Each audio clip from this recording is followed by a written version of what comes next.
Assalamualaikum warahmatullahi wabarakatuh. Alhamdulillah, alhamdulillahilladzi arsala rasulahu bil huda wa dinil haqq liyudhhirahu 'ala dini kullihi wa kafaa billahi shahida. Asyhadu an la ilaha illallah wahdahu la syarika lah wa asyhadu anna Muhammadan 'abduhu wa rasuluh la nabiyya wa la rasulahu ba'dah. Allahumma sholli ala Muhammad wa ala alihi wa man tabi'ahum bi ihsanin ila yaumil qiyamah. Qala Allah ta'ala fil Qur'anil Karim, a'udzu billahi minasyaitonir rajim. Ya ayyuhalladzina amanu taqullaha haqqa tuqatih wa la tamutunna illa wa antum muslimun. Al-ayah. Jamaah salat maghrib dan kajian Masjid Al-Manara yang dirahmati Allah, marilah yang pertama pada kesempatan malam hari ini kita awali dengan memuji dan bersyukur kepada Allah Subhanahu wa ta'ala atas segala nikmat dan karunia yang telah dianugerahkan kepada kita. Lebih khusus lagi adalah nikmat iman dan Islam di tengah wabah yang melanda dunia saat ini. Malam hari ini kita bersama-sama berniat mengharap ridha Allah Subhanahu wa ta'ala, memulai rutinitas kita di malam Jumat untuk menuntut ilmu agama Allah dengan niat semata-mata belajar dan juga meningkatkan keimanan dan ketaatan kita kepada Allah Subhanahu wa ta'ala. Semoga niat kita yang kita wujudkan dengan amal hadirnya kita pada kesempatan malam hari ini mampu menjadikan kita tercatat sebagai orang-orang yang beramal soleh di tengah wabah yang semakin merajalela dan kondisi yang seperti hari ini. Sudah berapa banyak kajian-kajian keislaman yang kemudian diliburkan atau berhenti, tetapi kita sungguh berharap bahwa di dalam setiap rumah-rumah orang Islam proses belajar agama ini tidak pernah berhenti. Oleh karena itu pada kesempatan malam hari ini saya merasa bersyukur karena bisa hadir bersama panjenengan semuanya untuk sama-sama mengkaji fatwa-fatwa tarjih Muhammadiyah melalui kajian yang rutin, dan insya Allah kita usahakan ini bisa mulai dan kemudian bisa kita lanjutkan rutin kembali dengan tentu diiringi dengan doa semoga Allah Subhanahu wa ta'ala menghindarkan kita dan keluarga kita dari segala macam mara bahaya baik yang nampak maupun yang tidak nampak. Selanjutnya salawat dan salam semoga senantiasa tercurahkan kepada Nabi akhirul zaman, beliaulah teladan dan panutan bagi kita sekalian, Nabi Muhammad sallallahu alaihi wasallam. Semoga Allah Subhanahu wa ta'ala memberikan kita kekuatan untuk selalu istiqomah menjalankan sunnah-sunnahnya sampai kelak di yaumul qiyamah. Karena kita ketahui bahwa tidak ada satupun perkara yang terbaik melainkan apa yang telah dicontohkan oleh Rasulullah sallallahu alaihi wasallam. Andai kata kita membuat perkara-perkara ibadah untuk menandingi kebaikan Rasulullah sallallahu alaihi wasallam, maka sungguh itu akan tertolak. Sebagaimana dalam sebuah hadis yang diriwayatkan oleh Aisyah radhiyallahu anha, "Man 'amila 'amalan laisa 'alaihi amruna fahuwa raddun." Barang siapa yang mengerjakan setiap amalan yang tidak ada tuntunannya dariku, maka amalan itu tertolak. Jemaah kajian malam Jumat yang dirahmati Allah, langsung saja marilah kita awali pada kesempatan malam hari ini. Tema kita masih di nuansa bulan Syawal, supaya kita tidak ketinggalan atau kehilangan atau kemudian keberkahan dan keutamaan di bulan Syawal. Pembahasan kita malam hari ini membahas tentang fikih puasa 6 hari di bulan Syawal. Kebetulan hari ini insyaallah masih dalam tanggal 19 bulan Syawal, artinya masih ada sekitar 10 hari lagi bagi kita yang mungkin ada tanggungan-tanggungan hutang puasa Ramadan. Mari segera kita tunaikan, dan apabila yang sudah lunas Ramadannya, sudah sempurna puasa Ramadannya, maka kesempatan kita untuk melaksanakan puasa Syawal. Jika memang sudah selesai melaksanakan puasa Syawal, maka beruntunglah kita dan kita bertawakal kepada Allah. Semoga apa yang kita kerjakan, ibadah kita mendapat ridha dari Allah Subhanahu wa taala dan dicatat sebagai ibadah di sisinya.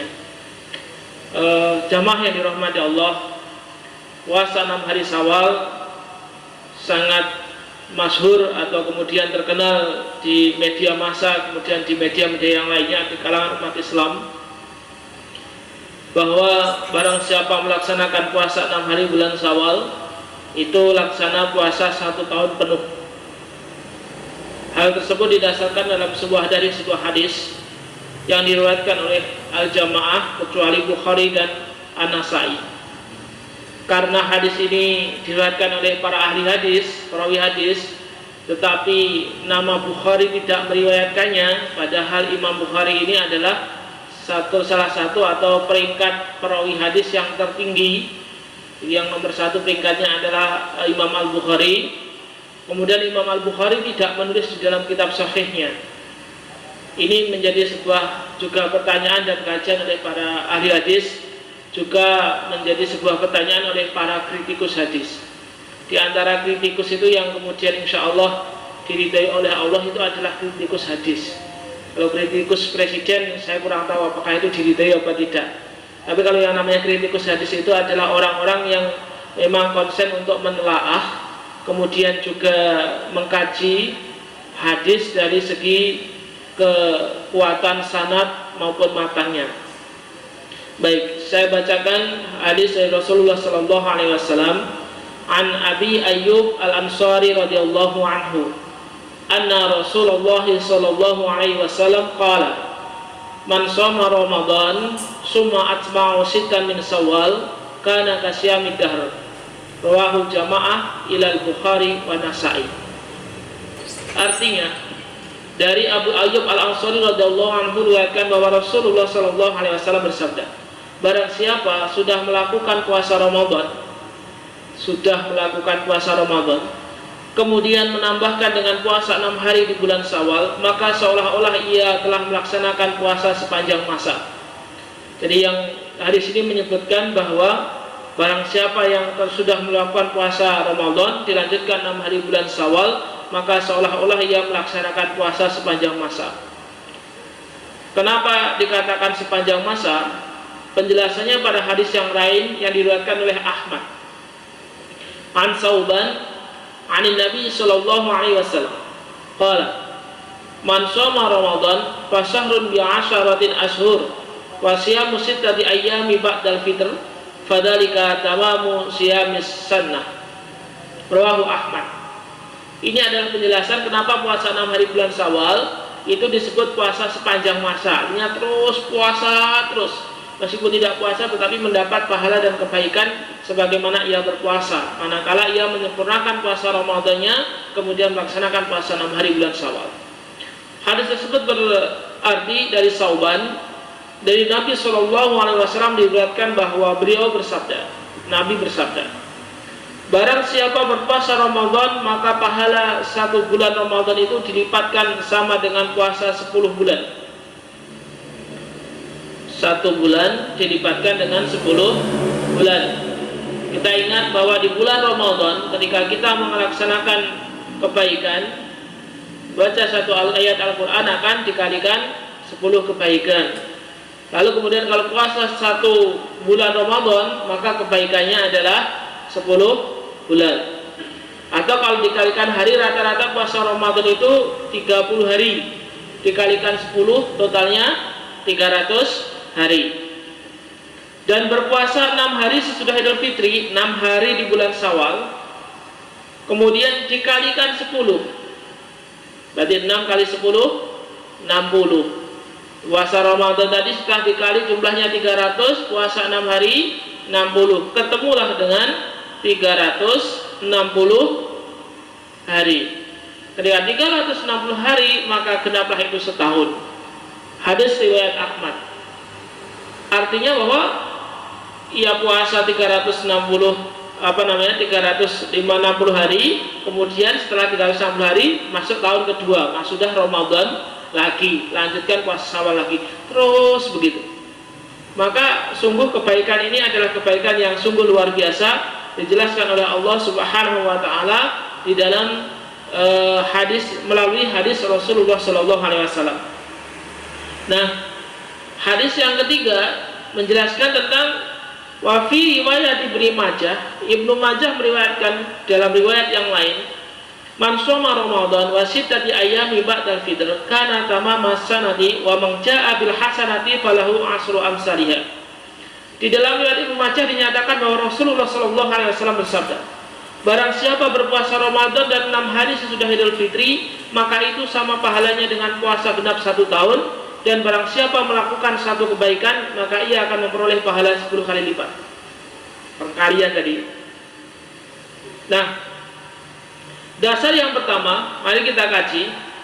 Yang pertama adalah hadis yang mengatakan bahwa barang siapa melakukan puasa Ramadan kemudian menambah puasa 6 hari bulan Syawal, maka seolah-olah ia telah melaksanakan puasa sepanjang masa. Hadis yang pertama. Hadis yang pertama ini oleh Imam Malik bin Anas tidak diterima, atau Imam Malik bin Anas menolak kebenaran hadis ini. Apa alasannya? Alasannya bukan dari segi hadisnya, tapi dari segi di mana pada masa Imam Malik bin Anas, para ahli fikih, para ulama-ulama fikih zamannya tidak melakukan puasa 6 hari bulan Syawal. Bukan karena hadisnya, tetapi karena ulama-ulama tidak melakukan puasa 6 hari bulan Syawal. Karena ulama-ulama fikih tidak melakukan puasa 6 hari bulan Syawal, maka kemudian oleh Imam Malik bin Anas itu tidak merupakan sunnah dari Nabi Muhammad SAW. Lalu menurut jumhur ulama, mayoritas ulama mengatakan alasan Malik bin Anas menolak kebenaran hadis ini tidak bisa diterima, karena hadis ini sahih. Karena hadisnya sahih, maka ini sunnah.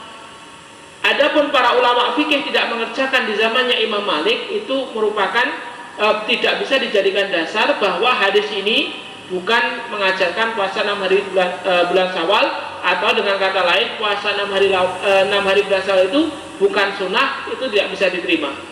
Itulah pendapat para ulama yang juga kemudian dipakai oleh Majelis Tarjih dan Tajdid pimpinan Pusat Muhammadiyah, yang sudah dibahas sejak tahun 1980 di Klaten dalam acara Muktamar Tarjih ke-21, yaitu Muktamar Nasional Tarjih yang ke-26 dan tahun 1920.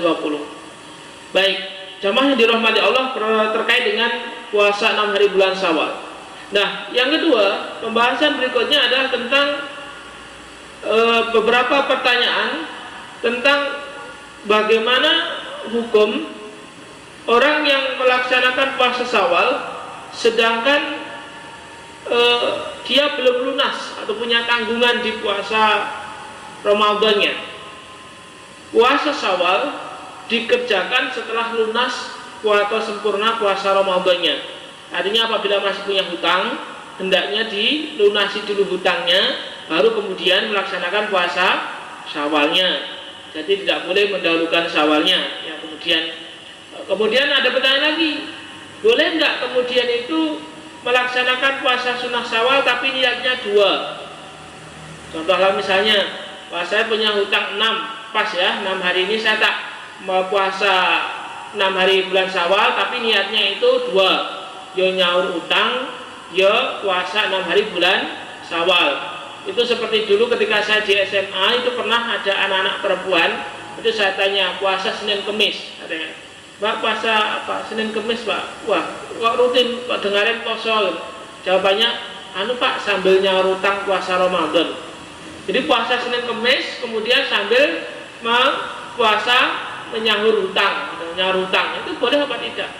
Kalau menggabungkan niat antara puasa qadha dan puasa sunnah, itu tidak boleh.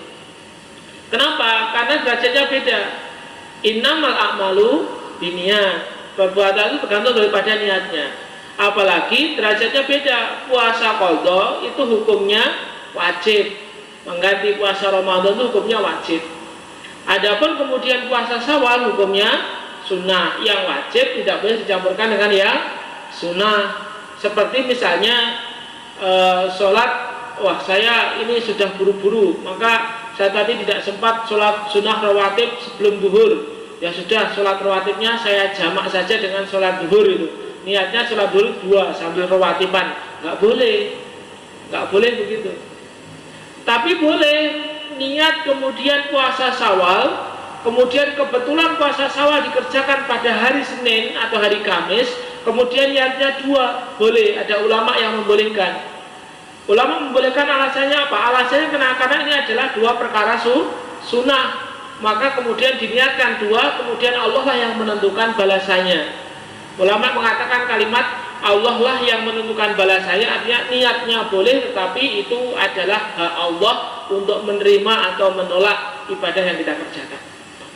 Ini terkait dengan tata cara puasa Syawal dan puasa Qadha. Baik, kita lanjutkan. Pembahasan tentang puasa Syawal, tata cara puasa Syawal itu sudah banyak dijelaskan, dan insya Allah sama dengan puasa yang lain, puasa sunnah yang lain maksudnya. Karena puasa Syawal ini sekali lagi merupakan puasa sunnah yang bersyarat. Syaratnya adalah harus sempurna puasa Ramadannya. Kalau di dalam kaidah dalam ilmu fikih itu kan puasa sunnah itu terbagi menjadi 2. Yang pertama puasa sunnah yang berkaitan dengan puasa Ramadan. Yang kedua adalah puasa sunnah yang kemudian tidak berkaitan dengan puasa Ramadan. Puasa sunnah yang berkaitan dengan bulan Ramadan adalah puasa sunnah 6 hari di bulan Syawal. Sedangkan puasa sunnah yang tidak berkaitan dengan puasa Ramadan, ya puasa Senin Kemis, kemudian puasa tengah bulan atau Ayyamul Bid, kemudian puasa Arafah, yang insya Allah 1,5 bulan lagi kita sudah menunaikan puasa Arafah dan lain sebagainya. Yaitu termasuk puasa yang tidak bersyarat atau tidak ada kaitannya dengan puasa Ramadan. Adapun karena puasa Syawal ini adalah puasa yang berkaitan dengan puasa Ramadan, maka puasa 6 hari bulan Syawal itu diperintahkan, dianjurkan untuk orang-orang yang telah sempurna puasa Ramadannya. Nah, tata cara pelaksanaan puasa Syawal, pertama niat. Di antara perbedaan niat puasa wajib dan puasa sunnah ada pada waktunya. Kalau puasa wajib itu waktunya sebelum sahur harus sudah memiliki niat. Sebelum mulai puasa itu sudah harus mulai niat. Jadi mulai niatnya tidak boleh ketika di dalam keadaan sudah mulai puasa. Ibaratnya sebelum berangkat itu sudah punya niat tujuannya mau kemana. Tapi kalau puasa sunnah itu niatnya itu tidak harus sebelumnya. Pagi hari itu boleh melakukan niat di pagi sampai kapan? Sampai menjelang zuhur. Tersebut dijelaskan dalam hadis Rasulullah SAW. Barang siapa yang tidak menghadirkan niat puasa di malam hari sebelum terbit fajar, maka tidak ada puasa baginya. Ya, ini adalah niat untuk puasa wajib. Nah, adapun untuk puasa sunnah dijelaskan dari hadis Aisyah. Rasulullah SAW bertanya kepadaku pada suatu hari, wahai Aisyah, apakah engkau memiliki sesuatu untuk dimakan pagi ini? Perlu kita ketahui, Rasulullah SAW itu memiliki kebiasaannya adalah ketika beliau pagi melaksanakan sholat subuh, beliau tidak langsung pulang, tetapi beliau masih kemudian berpikir dan mengadakan kajian di masjid sampai kemudian terbit fajar. Ketika terbit fajar, beliau biasa melakukan sholat 2 rakaat yang biasa disebut dengan sholat sunnah syuruk. Baru beliau pulang. Kira-kira sholat sunnah syuruk itu dikerjakan sekitar jam 6 lebih 4 menit kemarin saya cek itu. Atau sekarang jam berapa? Jam berapa sekarang? 6.02. Iya, saya sekitar itu. Berarti nanti kalau ditambah dengan sholat 2 rakaat, berarti 6/4 sampai rumah mungkin sekitar 6:30, 7. Kalau waktu kita itu waktu yang sudah lapar ini. Nah, jam 6:30 ini dari kemudian sebelum subuh sampai jam 6:30 ini Rasulullah belum makan dan belum kemudian memasukkan sesuatu ke dalam mulutnya. Ketika pulang tanya kepada Aisyah, maka jam 6:30 kira-kira Nabi itu tanya pada Aisyah di pagi hari waktu sarapan. Kemudian Aisyah menjawab, wahai Rasulullah, kita tidak memiliki sesuatu pun untuk dimakan. Kemudian beliau bersabda, kalau begitu aku akan puasa. Hadis riwayat Muslim nomor 1154. Jamaah yang dirahmati Allah, jadi maksudnya ini adalah puasa pada 6 hari, puasa sunnah itu niatnya boleh dikerjakan pada waktu duha. Dan waktu duha itu berakhir sampai kemudian menjelang duhur. Hadis riwayat Muslim. Nah, yang kedua, pelaksanaan puasa 6 hari bulan Syawal itu boleh berurutan dan boleh juga tidak berurutan. Artinya 6 hari itu harus berurutan, hari pertama sampai ke 6 tidak boleh terjeda. Atau kemudian boleh juga berjeda. Mana yang lebih afdal? Yang lebih afdal adalah berurutan. Kenapa berurutan lebih afdal? Karena ketika kita melaksanakan puasa sunnah berurutan, maka kemudian kontinuitas atau keberlangsungan keimanan kita kepada Allah itu akan terus nyambung. Terus nyambung 6 hari, semakin kuat. Nah, hal tersebut dijelaskan juga oleh seorang ulama, yakni bin Bas, Syekh Abdul Aziz bin Bas, dalam fatwanya menyebutkan puasa 6 hari di bulan Syawal telah benar dari Rasulullah SAW, membantah pendapat dari Imam Malik bin Anas tadi, dan boleh mengerjakannya secara mutatabi'ah berurutan atau mutafarriqah terpisah-pisah. Karena Rasulullah SAW menyebutkan puasa Syawal secara mutlak, yaitu tanpa sifat-sifat tambahan, dan tidak disebutkan juga harus berurutan atau harus terpisah-pisah. Beliau hanya bersabda, barang siapa yang melakukan puasa Ramadan lalu diikuti dengan puasa 6 hari bulan Syawal, padahal bulan Syawal itu jumlahnya ada sekitar 29 atau 30 hari, tetapi kemudian Nabi memerintahkan hanya 6 hari, berarti di situ ada ada kebebasan untuk melaksanakan di waktu yang mana, kecuali waktu yang diharamkan. Waktu yang diharamkan puasa itu tanggal berapa? Tanggal 1 Syawal. 1 Syawal itu dilarang puasa. Gak usah kemenyek, wah aku saya kuat puasa sasi tambah ya, terus nih 6 hari bulan Syawal tanpa jeda. Wah itu jangan. 1 Syawal itu dan 10, 11, 12, 13 Dzulhijjah itu adalah hari raya umat Islam, hari raya makan dan minum. Maka puasa itu saat itu diharamkan berpuasa. Tanggal 1 Syawal, kemudian 10 Dzulhijjah, 11, 12, 13 itu kemudian diharamkan untuk berpuasa. Adapun tanggal 2 Syawal boleh melakukan puasa lagi. Nah, berikutnya terkait dengan puasa bulan Syawal, tata caranya adalah boleh membatalkan puasa dengan atau tanpa udzur, tanpa alasan. Karena puasa 6 hari bulan Syawal termasuk puasa sunnah, maka jika ada kewajiban datang, maka hendaknya dibatalkan. Karena sekuat-kuatnya atau setinggi-tingginya pahala puasa sunnah tidak bisa menggantikan perkara yang wajib. Apa yang perkara yang wajib? Mohon maaf, misalnya seorang istri puasa Syawal, kemudian kebetulan belum izin suaminya, siang hari jam 10 kemudian suaminya minta jatah kepada istri, lalu kemudian apa yang harus dilakukan istrinya? Ya dibatalkan. Kenapa? Karena taat pada suami hukumnya wajib, sedangkan puasa sunnah. Maka ada hadis dari Rasulullah SAW, kemudian diriwayatkan oleh Aisyah radhiyallahu anha, istri Rasulullah. Nabi SAW suatu hari masuk ke rumah dan bertanya, wahai Aisyah, apakah engkau memiliki sesuatu untuk dimakan? Aisyah menjawab tidak. Beliau bersabda, kalau begitu aku berpuasa tadi. Kemudian di lain hari beliau datang kepadaku, lalu aku katakan kepada beliau, wahai Rasulullah, ada yang memberi kita hadiah berupa hais. Hais itu sejenis makanan dari kurma. Kemudian Nabi bersabda, kalau begitu tunjukkan kepadaku, padahal tadi aku berpuasa. Lalu Nabi memakannya. Jadi karena tadi itu Nabi kemudian dapat hadiah, hanya gara-gara dapat hadiah makanan, siap makan, sedangkan Nabi berpuasa, kemudian Nabi berbuka. Kalau sekarang kan mungkin dapat hadiah jam 1 siang dapat hadiah, puasa sunnah kira-kira masukkan kulkas saja, nanti waktu buka dimakan. Nabi dulu tidak buka. Nah, juga ada hadis yang kedua dari Ummu Hani radhiyallahu anha. Wahai Rasulullah, aku baru saja membatalkan puasa, sedangkan tadi aku berpuasa. Bolehkah Rasulullah? Nabi bertanya, apakah itu puasa qadha? Kemudian Ummu Hani menjawab, bukan. Nabi bersabda, jika demikian maka tidak mengapa, yaitu jika puasa tersebut adalah puasa sunnah. Hadis riwayat Abu Daud. Boleh membatalkan puasa sunnah di tengah hari, boleh membatalkan, dan tidak ada dosa membatalkan puasa sunnah. Sebagaimana Ummu Hani tadi, berbeda dengan membatalkan puasa wajib. Puasa wajib ada puasa Ramadan, puasa qadha mengganti hutang bulan Ramadan, puasa nadar. Ini termasuk puasa yang wajib. Kalau puasa sunnah tidak apa-apa dibatalkan.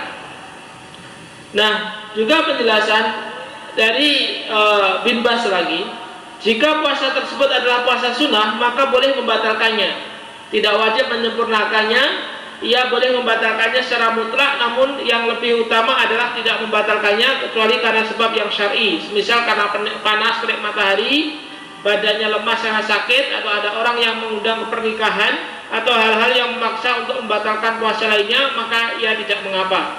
Nah ini, jadi misalnya puasa kemudian ditraktir temannya makan sate itu ya batalkan aja lah hari ini ya. Itu bukan berarti wah imanmu hanya senilai 10 tusuk sate, ya bukan begitu, tapi karena memang ini perkara yang sunnah. Kalau perkara wajib ya jangan ya, puasa wajib jangan. Kalau puasa sunnah tidak apa-apa dibatalkan.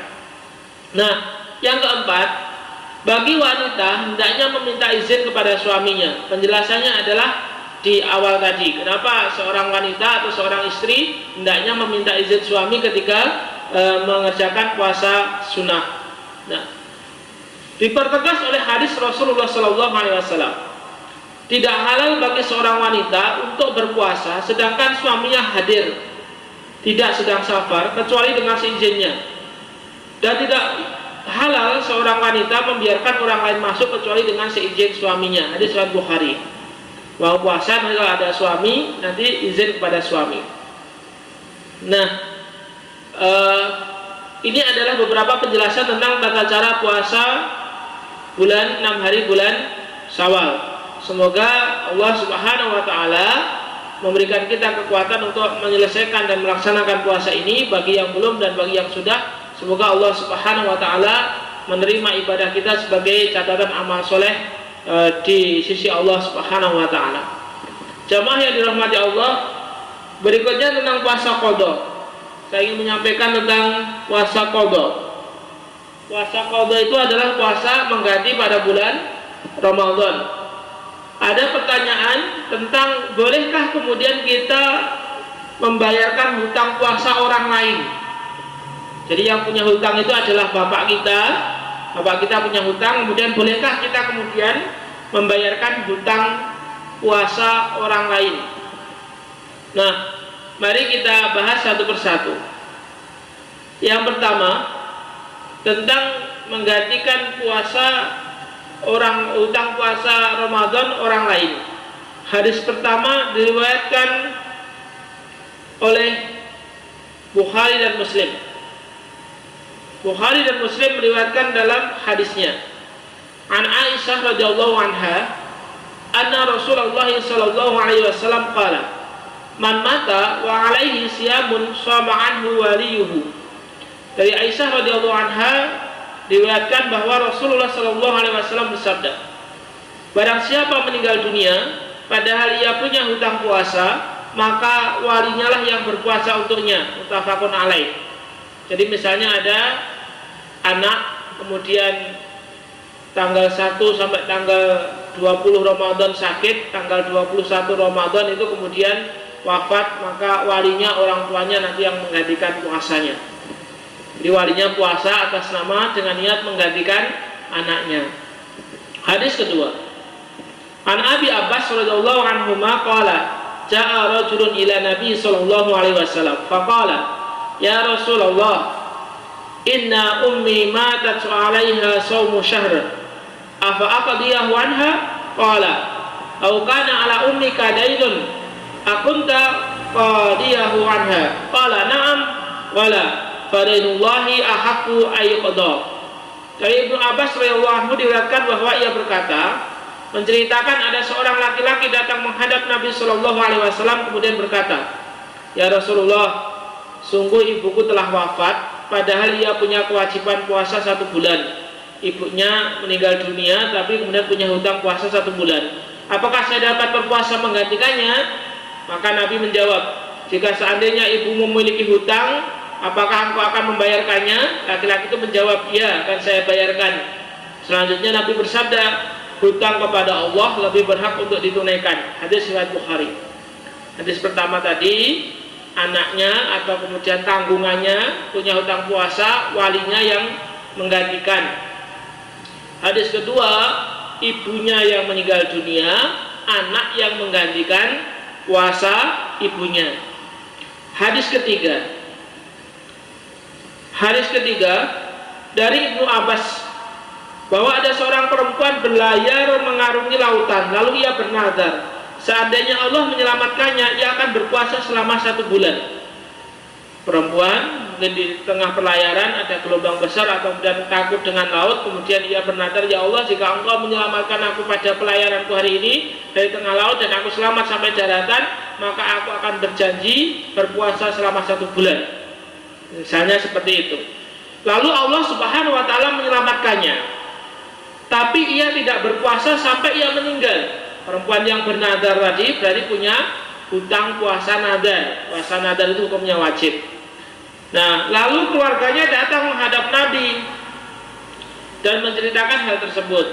Lalu Nabi bersabda, berpuasalah untuknya. Hadis riwayat Ahmad, disuruh puasa. Nah, dari beberapa hadis tadi, kesimpulannya mari kita ambil kesimpulan. Kesimpulan pertama, paling tidak ada 5 kesimpulan.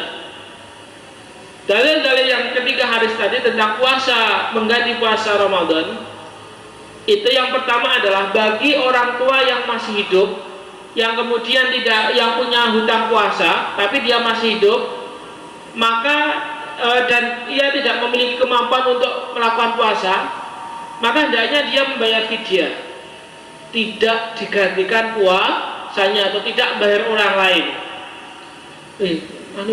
Aku tak nyewa bodyguard yang kuat, tak sewa, menggantikan aku poso. Enggak, tapi yang orang tua tadi cukup membayar fidyah. Lalu kemudian jika orang tua yang masih hidup tadi tidak mampu membayar fidyah, kemudian orang tua yang masih hidup ya, anak-anaknya lah yang kemudian wajib membayarkan fidyah. Boleh urunan, boleh patungan, boleh juga ditanggung oleh salah satu anaknya. Jadi anaknya yang membayarkan fidyah, tidak mengganti puasa. Lalu kemudian poin ketiga, jika orang tua tadi yang memiliki tanggungan puasa tadi meninggal dunia, artinya sudah meninggal dunia, maka anak kemudian dianjurkan untuk tidak bayar fidyah dulu, tetapi menggantikan puasanya sejumlah yang ditinggalkan. Jadi digantikan oleh anaknya atau anggota keluarganya atau walinya yang masih hidup. Lalu kemudian jika wali atau orang tuanya itu tidak mampu berpuasa, maka baru kemudian membayar fidyah. Nah, ketika orang yang meninggal dunia itu kemudian anggota keluarganya tidak mampu, fidyahnya orang tua itu diambil dari hartanya orang tua jika ada. Jadi sebelum dibagi harta waris itu ditanya hutang-hutangnya kepada tetangga, kepada saudaranya, semua dilunasi termasuk tanggungan hutang puasa Ramadan. Nah, tanggungan puasa Ramadan itu kemudian nanti dibayarkan fidyah, diambilkan dari hartanya orang yang meninggal tadi, baru sisanya dibagi warisan. Nah, berikutnya tentang puasa ini, jika orang tua itu tidak meninggalkan harta, sudah meninggal tidak punya harta, maka ahli warislah yang kemudian diperintahkan untuk mengqadha Tetapi jika ahli waris tidak mampu mengqadha, bahasanya tadi ahli waris awalnya tidak mampu mengqadha, maka kemudian ahli waris membayarkan fidyah. Jadi kalau masih hidup, fidyah didahulukan daripada qadha. Kalau yang berhutang itu sudah meninggal dunia, qadha didahulukan daripada membayar fidyah. Nah, kira-kira seperti itu, semoga bisa dipahami. Ini ada beberapa pertanyaan di tempat lain sehingga kemudian saya sampaikan di sini, semoga ada guna dan ada manfaatnya. Adapun jika salah dan kurang mohon dimaafkan. Ya, memang ketika mengikuti kajian fatwa-fatwa itu harus runtut supaya memberikan pemahaman kepada kita dari mana kemudian fatwa itu muncul. Bukan hanya sekedar kita menerima produk fatwa, tapi kita berusaha untuk mencari tahu bagaimana para ulama menentukan hukum sehingga kita mengetahui prosesnya, dengan harapan itu mampu kemudian menguatkan pengetahuan kita, juga menghindarkan kita dari taklid terhadap sesuatu yang sifatnya masih belum sempurna. Semoga ada guna dan manfaatnya. Untuk yang terakhir, mari tidak ada pertanyaan ya. Tidak ada ya. Pertanyaan. Insya Allah sudah sebentar lagi waktu sholat Isya 41 ya. Jadwalnya 41 atau 40 nih, atau 42 di sini. 41 kalau di 41 nih. Semoga Allah Subhanahu wa taala meridhai. Mari kita akhiri kajian kita pada kesempatan malam hari ini dengan doa kafaratul majlis. Subhanakallahumma bihamdika asyhadu an la ilaha illa anta astaghfiruka wa atubu ilaik. Ada salah dan kurangnya mohon untuk dimaafkan, dan semoga Allah ridha terhadap apa yang kita kerjakan. Aqulu qouli hadza astaghfirullahal adzim. Nasrum minallah fathun qarib wa basyiris sabirin. Assalamualaikum warahmatullahi wabarakatuh.